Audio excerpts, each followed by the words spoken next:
নমস্কার বন্ধুরা, আজকে আরেকটি নতুন ভিডিও নিয়ে এসেছি স্মার্ট কনভারসেশনের উপর। অ্যাবাউট ইয়োর স্কুল মানে তোমার বিদ্যালয়ের সম্পর্কে। এখানে সুন্দরভাবে ইংলিশেও দেওয়া আছে, বাংলাতেও দেওয়া আছে। আপনি ট্রান্সলেশন হিসাবেও ইউজ করতে পারেন, ইংলিশ টু বেঙ্গলি বা বেঙ্গলি টু ইংলিশ। আর এদিকে কোয়েশ্চেন আনসার হিসাবেও ইউজ করতে পারেন। সবার আগে নাম্বার 1 বলছি, আর ইউ এ স্টুডেন্ট মানে বলছে তুমি কি একজন ছাত্রছাত্রী। কি সুন্দরভাবে বোঝানো হয়েছে। যারা জানে না তারা বাচ্চাদেরকে যখন ইংলিশটা পড়াবে, নিশ্চয়ই বাচ্চারা বুঝতে পারবে না। ওরা বলবে, মা এটা কি, মা ওটা কি। তখন মারা উত্তর দিতে সুবিধা হবে, কারণ এখানে বাংলাটা সুন্দর করে দেওয়া আছে, ইংলিশের পরে বাংলাটা দেওয়া আছে, যাতে ইংলিশটা বোঝাতে পারে। তো আনসারে হবে yes I am a student. জিজ্ঞেস করছে তুমি কি স্টুডেন্ট, তুমি কি ছাত্রছাত্রী। কিন্তু স্টুডেন্ট হিসাবে মেয়ে ছেলে উভয় পক্ষেই কিন্তু স্টুডেন্টই থাকে, কিন্তু বাংলাতে সেটাই একবার ছাত্র হয়ে যায়, একবার ছাত্রী হয়ে যায়। তো নাম্বার 2টা দেখেন, what is the name of your school. বাংলাতে আছে তোমার বিদ্যালয়ের নাম কি। কত সুন্দর দেওয়া আছে যে আপনি ইংলিশটা পড়ানোর পরে আপনি স্টুডেন্টকে বা আপনি ছেলে মেয়েদেরকে সুন্দর করে ইংলিশটা পড়ানোর পরে ওদেরকে বাংলাতে আবার ভেঙে বোঝাতেও পারবেন। এখন আনসার হবে the name of my school is dash dash dash. মানে স্কুলের নামটা যে লিখবেন সেটা তো আর সবাই একই স্কুলে পড়ে না, আলাদা আলাদা, তাই আলাদা নাম দিতে হবে। সেটাই বাংলাতে আবার দেওয়া আছে, দেখেন আমার বিদ্যালয়ের নাম হলো সে। নাম তো নামই হয়, ইংলিশে বাংলাতে যাই হবে, নাম তো নামই হয়, নামটা দিতে হবে। নাম্বার 3তে দেখেন কি আছে, where is your school situated. এখন আপনারা কেউ আছে যে ওয়্যারটা বুঝতে পারলাম, ইয়োরটা বুঝতে পারলাম, স্কুলটা বুঝে, সিচুয়েটেডটা মানে কি সেটা বুঝতে পারি। এখানে তো সুন্দর করে বাংলাতে দেওয়া আছে তোমার বিদ্যালয় কোথায় অবস্থিত। এটাই সবচেয়ে থেকে ইম্পর্টেন্ট, যে আমরা ইংলিশ পড়ানোর পরে যাতে বাচ্চাদেরকে আমরা বাংলাতে ওদেরকে বোঝাতে পারি। যতই ইংলিশ পড়ো কিন্তু বাংলাটা জানতেই হবে। My school is situated at, যেখানে আছে স্কুলের অ্যাড্রেসটা ওইটাই দিতে হবে। আমার বিদ্যালয় ড্যাশ অবস্থিত, এরকম ড্যাশের মধ্যে অ্যাড্রেসটা দিতে হবে আর পড়ে নিতে হবে। How do you go to school.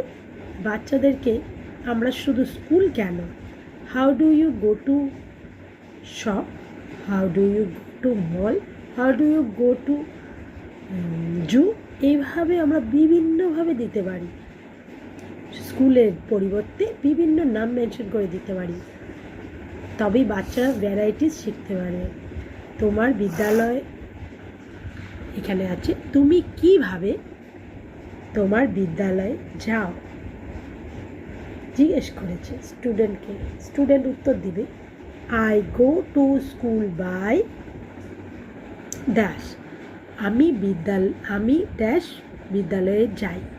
যে কেউ হয়তো হেঁটে যায়, হেঁটে গেলে লিখতে হবে I go to school by walk, আমি হেঁটে যাই। আর গাড়িতে গেলেও ভেহিকেলস লিখবে, স্কুটার হলে স্কুটার, সাইকেল হলে সাইকেল, যা লিখতে ইচ্ছে বাচ্চাটা কিভাবে যাচ্ছে সেই হিসাবে উত্তরটা হবে। এইখানে কিন্তু শুধু বাচ্চা না, এটা বড়দেরও হবে। স্কুলের পরিবর্তে বললাম না, যদি বাজার থাকে, এই যে বাংলাতে যেমন আছে তুমি কিভাবে তোমার বিদ্যালয়ে যাও, বিদ্যালয়ে না থেকে যদি বাজার যাও, তখন তো উত্তরটা মানে শুধু বাচ্চাদের জন্য নয়, বড়দের জন্যও আছে। ঠিক আছে, বুঝতে পারলেন আপনারা। Number 5, when does your school start. School যখন স্টার্ট হয় সবাই জানে যে এই এতটা সময় স্কুল স্টার্ট হবে, কিন্তু বাচ্চারা কিন্তু জানে না বাচ্চাদেরকে এইসব একদম শেখানো দরকার, তা না হলে এটি বাচ্চারা বোকা, কেউ কিছু জানে না। তখন বাচ্চারা যে জিজ্ঞেস করে বা বাচ্চাকে বোঝানোর জন্য আবার বাংলাতেও বোঝাতে হবে। আপনারা কিন্তু একটা সবসময় মনে রাখবেন, যখনই বাচ্চাদেরকে ইংলিশে কথা বলবেন সঙ্গে বাংলাটাও বলবেন, বা বাংলাতে বললে ইংলিশেও বলবেন, তবে বাচ্চারা চট করে ক্যাচ করতে পারে। কখন তোমার বিদ্যালয় শুরু হয়? তো উত্তর হবে মাই স্কুল স্টার্ট অ্যাট, যখন টাইম হবে তখন অ্যাট হবে, টাইমটা দিয়ে দিবেন যে 9 PM, সরি আমি PM বলে দিলাম, 9 AM বা 10 AM বা 11 AM, বা কেউ 7 AM-ও থাকে। টাইমের ক্ষেত্রে AM-টা মেনশন করাটা দরকার, AM বা PM খুবই মাস্ট। ঠিক আছে, এটা লেখাও আছে বাংলাতে। আমার বিদ্যালয় শুরু হয় ড্যাশ তার সময়। তো দেখছেন তো কত সুন্দর। আপনারা কি ভয় পাচ্ছেন ইংলিশ কীভাবে পড়াবো, ইংলিশ কীভাবে শেখাবো? এই দেখেন কত সোজা। যারা একটু পড়াশোনা করেনি তারাও চট করে পড়তে পারবে বা পড়াতে পারবে। তা নাম্বার 6টা দেখেন, when does your school get over? প্রতিটা কোয়েশ্চেনই কিন্তু খুব সুন্দর বোঝানোর জন্য, বাচ্চাদের চট করে শেখানোর জন্য। তবে একটা কথা, যে আপনারা যখন পড়াবেন এই না যে আজকে পড়ালাম শেষ, না, রোজ পড়াতে হবে। যেমন আমাদের ব্রাশটা আমাদের রোজ করতে হয়, রোজ আমাদের ব্রাশ করা দরকার, তেমনই প্রতিদিন আমাদের এগুলি রিপিট করা দরকার। উঠতে, বসতে, শুতে, খেতে আমরা প্রতিদিনই কথাটা বলতে পারি, খেতে খেতেও বলতে পারি যে কিরে তুই কিসে গিয়েছিলি, সেটাই যদি ইংলিশে আমরা বলি how do you go to school, এই যে এটা আছে না, how do you go to school, খেতে খেতে আমরা বলতে পারি। তো বাচ্চাটাও প্রথম একটু ভয় পেয়ে যাবে যে কী বললো মা, বুঝতে পারিনি। কিন্তু রেগুলার যদি উঠতে, বসতে, শোয়ার টাইমেও যদি আপনারা বলেন যে কিরে তুই কীভাবে স্কুলে গিয়েছিলি, how do you go to school, তখন চট করে পেয়ে যাবে। কারণ রোজ রোজ হচ্ছে, এই জিনিসটা পেরে যাবে। মানে প্রতিটা কোয়েশ্চেন কিন্তু যে একদিন পড়ানোর পরে শেষ ওটা বা শেখা হয়ে গেছে আর পড়ানোর দরকার নেই সেটা করবেন না। এটা রিপিট করতে হবে, দেখবেন জলের মতন ওদের একদম মানে কণ্ঠস্থ মুখস্থ হয়ে যাবে বা মাইন্ডে ঢুকে থাকবে যে এটা কোয়েশ্চেনটা এটা হয়েছে, এটার উত্তর এটা দিতে হবে। ঠিক আছে, আমি 6 নাম্বারটা বললাম, যেমন when does your school get over, সেটার উত্তরটা হলো তোমার বিদ্যালয় কখন ছুটি হয়? My school get over at dash. এখন স্কুল যখন স্টার্ট হচ্ছে একটা টাইমে, ছুটিও তো একটা টাইমে হবে, সেই টাইমটা মেনশন করে লিখতে হবে। সেটা আবার বাংলাতে দেখেন, আমার বিদ্যালয়ে ছুটি হয় ড্যাশ তার সময়। বুঝতে পারছেন? আপনাদের তো কোনো অসুবিধা হচ্ছে না তো?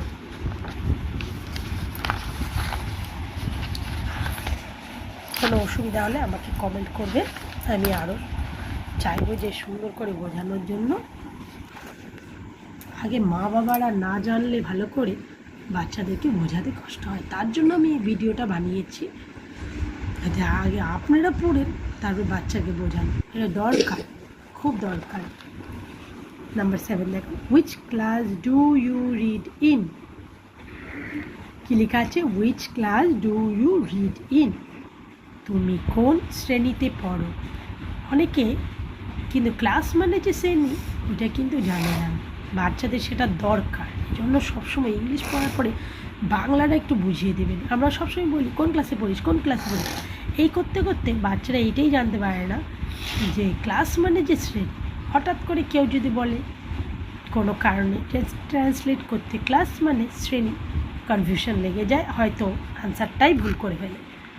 কাজে এইটা একদম বলবেন, which class do you read in, মানে তুমি কোন শ্রেণীতে পড়ো। আই রিড ইন ড্যাশ, মানে ক্লাসটা তো সেটা স্টুডেন্ট কোন ক্লাসে পড়ে সেই স্টুডেন্ট জানবে, স্টুডেন্টের অভিভাবকরা জানবে। তা আই রিড ইন ক্লাসটা এখানে লেখা নেই, আই রিড ইন ক্লাসটা আপনি লিখতে হবে, আর ক্লাসটার নাম্বারটা দিতে হবে, রোমান সংখ্যাতে দিয়ে দিবেন। আপনার একদিন রোমান সংখ্যার উপরে আমি একটা ভিডিও বানাবো। আমি ড্যাশ শ্রেণীতে পড়ি, এই যে শ্রেণীতে বললো, কিন্তু এখানে ইংলিশে কিন্তু ক্লাসটা মেনশন করেনি, বাংলাতে দিয়ে দিয়েছে। ঠিক আছে, number 8, how many student are there in your class? প্রতিটা ক্লাসের স্টুডেন্ট কতজন, সেটা তো স্টুডেন্ট জানবে ভালো। তো ওদের ক্লাসে মানে ওদের যে শ্রেণীতে কতজন স্টুডেন্ট, ভাবেন আপনার মেয়ে বা ছেলে ক্লাস 1-এ পড়ে বা 2-তে পড়ে, তবে ওদের ক্লাসে কজন স্টুডেন্ট সেটা কি করে জানবে? এটাও একটা কথা।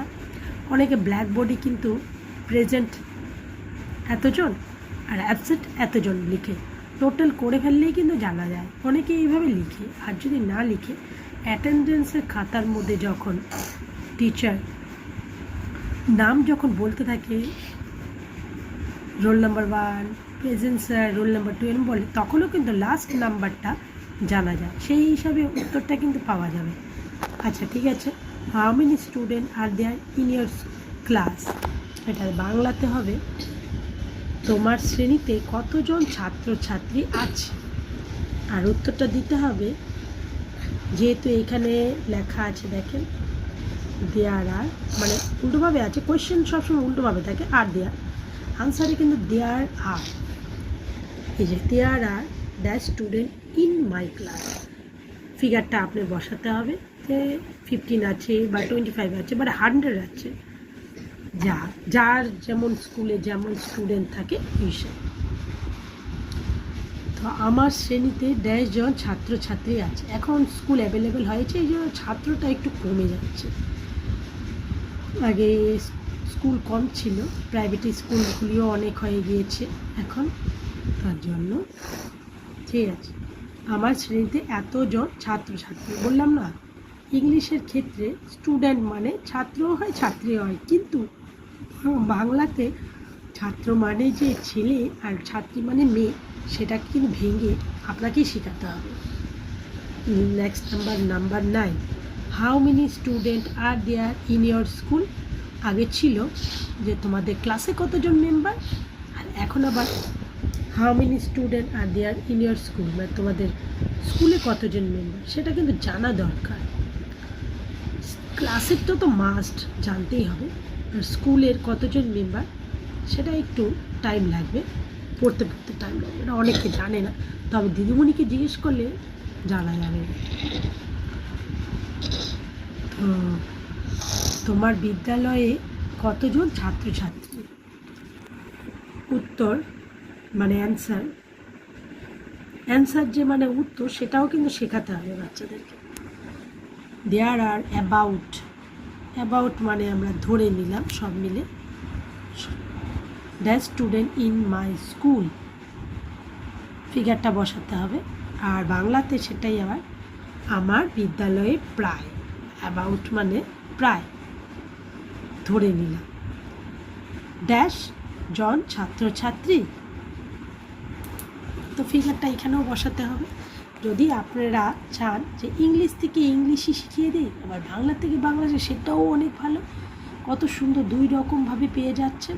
আবার যদি ভাবেন যে ইংলিশটা পড়িয়ে ইংলিশের ট্রান্সলেটটা করতে, সেটাও পারবেন। দেখছেন তো কত সুন্দর।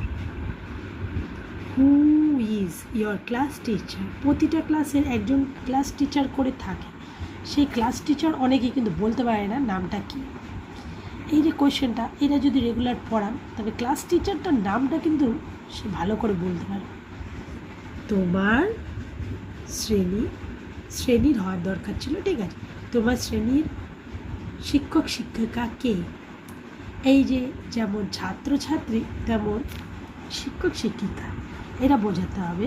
বাচ্চাদের যে ছেলে হলে শিক্ষক আর মেয়ে হলে শিক্ষিকা, কিন্তু ইংলিশের টিচার, ক্লাস টিচার মানে শ্রেণী শিক্ষক, শ্রেণী শিক্ষিকা কে? তো উত্তরে হলো আওয়ার ক্লাস টিচার ইজ, নামটা দিতে হবে, টিচারটার নাম কি না জানলে মেয়েটাকে বলবেন, বা ছেলে, আপনি যদি মেয়ে বা ছেলে যাই হয় তাকে বলবেন যে জেনে আসতে। টিচার থেকে যে জানা যাবে না, অন্যান্য স্টুডেন্ট কত আছে ওদের কিন্তু, বা আপনি যদি স্কুলে যান আপনিও জেনে আসবেন। নতুন অনেকে স্কুলে দেওয়ার পরে জানে না, তার জন্যই বলছি। আমাদের শ্রেণীর শিক্ষক বা শিক্ষিকা হলো, নামটা দিতে হবে। আচ্ছা চলে আসুন 11 নাম্বারটা। How many teachers are there in your school? আগে ছিল স্টুডেন্ট, কতটা স্টুডেন্ট ছিল স্কুলে ক্লাস, এখন হলো টিচার স্কুলে কতটা আছে। এটাও কিন্তু জানা খুব দরকার, কারণ আমরা যে পড়ছি স্কুলে টিচার টোটাল কতটা আছে এটা জানার দরকার। সেটা আবার বাংলাতে দেওয়া আছে, তোমার বিদ্যালয়ে কতজন শিক্ষক শিক্ষিকা আছেন। আনসারে হলো there are dash teachers in my school. আমি তো জানবো না কতজন, স্টুডেন্ট জানবে বা গার্জেনরা জানবে, সেই হিসাবে ফিগারটা দিয়ে দিতে হবে। তো বাংলাতে আবার যদি সেটাই বলে, প্রশ্ন যদি কেউ বলে তোমার বিদ্যালয়ে কজন শিক্ষক শিক্ষিকা আছেন, আবার বাংলাতে উত্তর আমাদের বিদ্যালয়ে এতজন শিক্ষক শিক্ষিকা আছেন। আমরা কত সুন্দর ইংলিশ পড়ি, ইংলিশ পড়াতে পারবেন, বাংলা পড়ি বাংলা পড়াতে হবে। আর এই যে যেমন ইংলিশ পড়ানোর পর বাংলা বলে দিচ্ছি, এই ট্রান্সলেটটা হয়ে যাচ্ছে। যত ইংলিশ পড়েন আমাদের তো বাংলাটা দরকার। Who is your headmaster, headmistress? তোমাদের প্রধান শিক্ষক শিক্ষিকাকে। যে ইয়োর বললে এটা তো শুধু নিজের একাত্ম নয়, এই জন্য আনসারে আবার বলতে হবে। টিচারটা তো একা, মানে ওই আপনার ছেলে বা মেয়ের তো নয়, ওদের সবার। তার জন্য এটা বলতে হবে যে আওয়ার বলে, আওয়ার হেডমাস্টার, হেডমিস্ট্রেস। এখন মেয়েও থাকতে পারে, ছেলেও থাকতে, যদি ছেলে স্যার থাকে তবে হেডমাস্টার, মেয়ে যদি স্যার টিচার থাকে মানে হেডমিস থাকে, তবে হেডমিস্ট্রেস ইজ নামটা দিতে হবে। বাংলাতে আছে আমার প্রধান শিক্ষক অমুক, নামটা হলো অমুক, বা প্রধান শিক্ষিকা হলেন অমুক, মানে নামটা দিতে হবে। এই 13 নম্বরটা দেখেন, what is year favourite subject? সবারই একটা সাবজেক্ট ফেভারিট, কেউ ড্রয়িং পছন্দ করে, কেউ ম্যাথস, কেউ ইংলিশ, কেউ বাংলা, কেউ হিন্দি, সবার তো একটা একটা চয়েস থাকে। তেমন ওইটাই জিজ্ঞেস করছে, যেমন ফেভারিট কালার থেকে what is year favourite subject. এখন ফেভারিট মানে অনেকে জানবে না, এই জন্য বলতে হবে প্রিয়। সাবজেক্ট মানে বিষয়। তোমার প্রিয় বিষয় কি? তোমার প্রিয় বিষয় কি?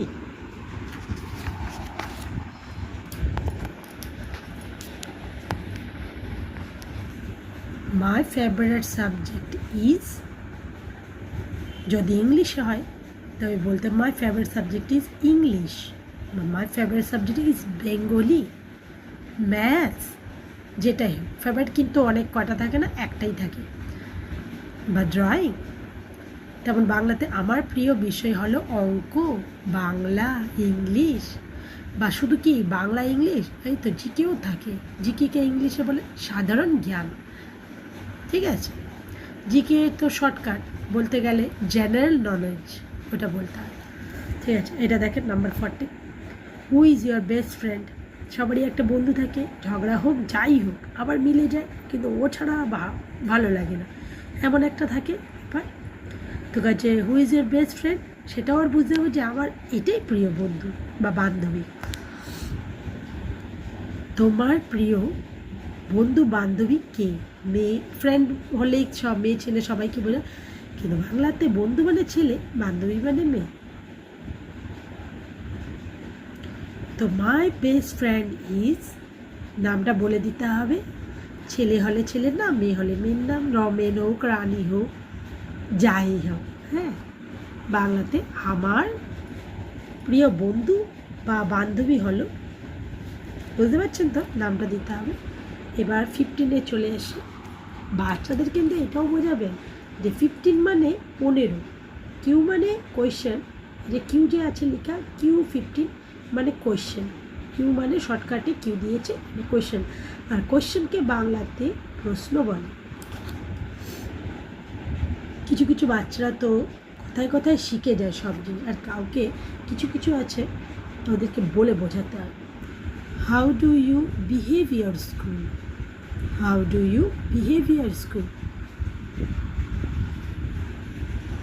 তুমি বিদ্যালয়ে কেমন আচরণ করো? বিহেভ মানে আচরণ।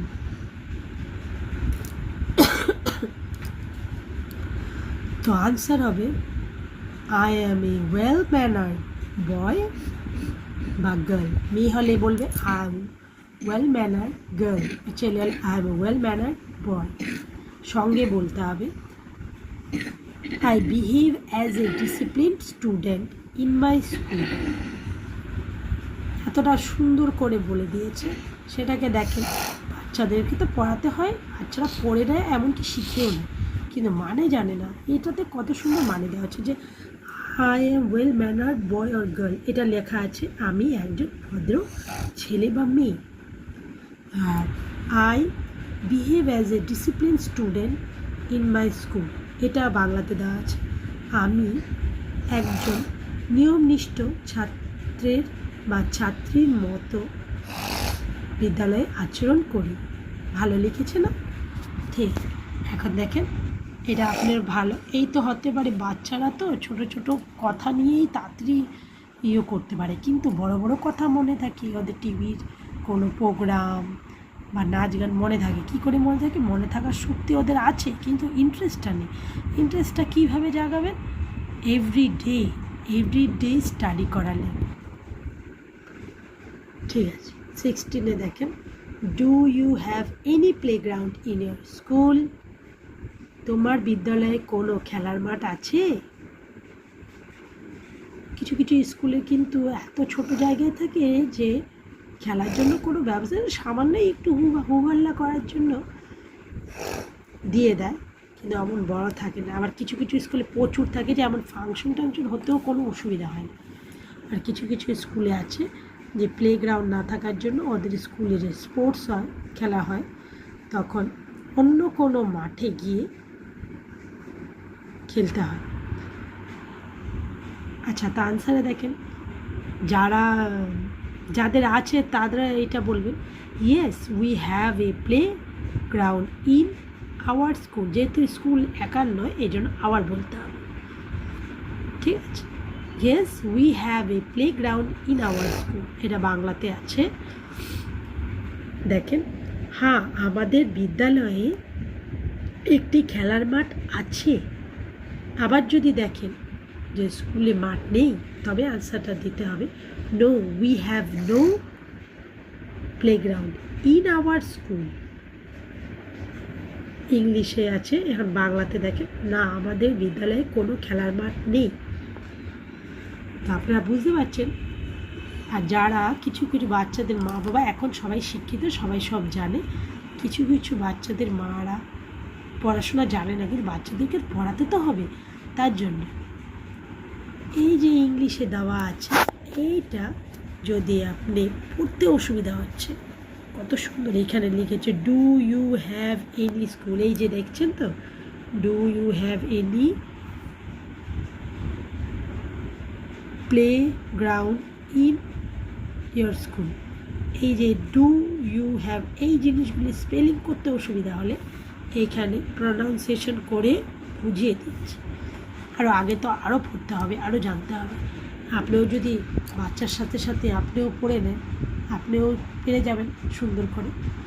ঠিক আছে, তবে আজকে এটা তো লেসন 4, আজকে তবে এখানেই শেষ করছি। ভিডিওটি কেমন লাগলো জানি না, চেষ্টা করছি ভালো করার জন্য, কিন্তু আপনারা আমাকে একটু সাপোর্ট করবেন, যাতে আমি আরও ভিডিও সুন্দর করে করতে পারি। আর কোনো একটু অসুবিধা যদি হয় যে বুঝতে পারছেন না বা কিছু, প্লিজ কমেন্ট করবেন আমাকে, আমি ঠিক আপনাকে বুঝিয়ে দেব। আর একদম ভয় করবেন না, আমি খুব সুন্দর করে আপনাকে বোঝানোর চেষ্টা করব। ঠিক আছে, তবে রাখছি।